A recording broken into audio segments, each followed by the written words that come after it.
Some players are very good at making that head ball in the side pocket. Today, we're going to work on trying to find ways to mess them up, or if they break dry, we're going to try to leave them in horrible positions, okay?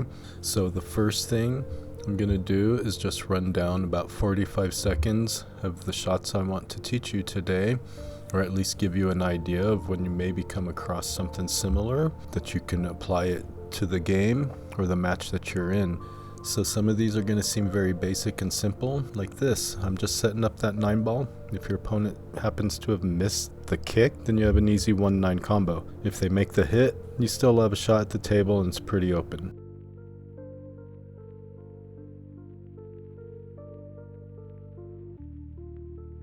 Some of these are going to require kind of thinning through the gaps, but I have confidence if you see some of these shots, you're going to do just fine, okay?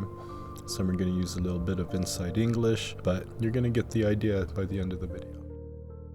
We're going to use low lag speeds of usually 4 to 5. We're going to try to get the cue ball there, kick off the rail first, and make the cue ball come back. We're going to shoot that 1 ball up, away. Okay, that's pretty simple. Just practice it with a few blockers in the way. And then with this one, bank shot really isn't that logical. We're going to go around a few rails, 3, 4, 5 rails. Try to leave the cue ball in the target zone. And you're going to notice that when the 1 ball hits my rail, it kind of acts a little funny because I have new felt on the rails, so that makes it react a little bit different. But I still got lucky on the shot, so I'll take that roll.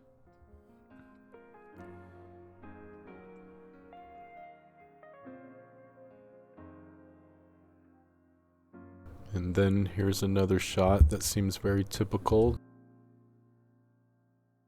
If we can tie that cue ball up and stick it on the 7 and give them no way to hit into the 1 ball, then you're going to have a nice little combination. So this is where practicing very low speeds, making sure the cue ball gets to where we need it in our target zone. Here's another one. We're going to get the ball to run around 5 rails. So it's going to be a little bit of a stun shot. We're going to get the cue ball to run that line. 1 ball's going to run around.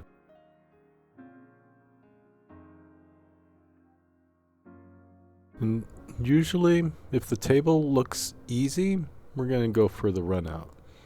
Even if there's a little bit of a problem and you think you can make the shot, I would suggest probably going for the run out.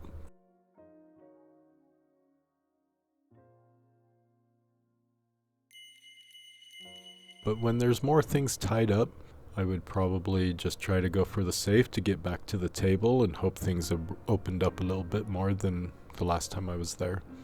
So here, we're just going to thin the gap. We're going to run the cue ball right through, get the 1 ball to run 3 rails, and now our opponent has to either jump or kick long rail. And then this one, we're just going to use a little bit of inside English. When the cue ball hits that rail, it's going to spin into the 8 ball, and then the 1 ball is going to sit nice and pretty.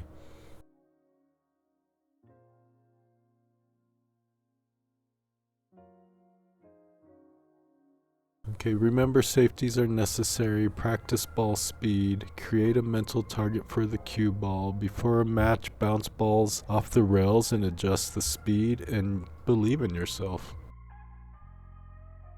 What I'm showing you here is just how simple it is to get that head ball into the side pocket.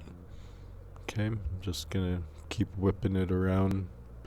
There are players that guarantee themselves a shot at the table about 90% of the time, if not a little bit more. They practice their breaks continually and they just become really good at it, you know, guaranteeing the shot. Especially with that magic rack and not letting the 9 ball escape. So you could either do a cut break and get the cue ball to rack back into it, or you can just guarantee a ball in the side pocket. So if this was useful, hit subscribe or make a comment and I will try to help you with any questions that you might have. Thank you.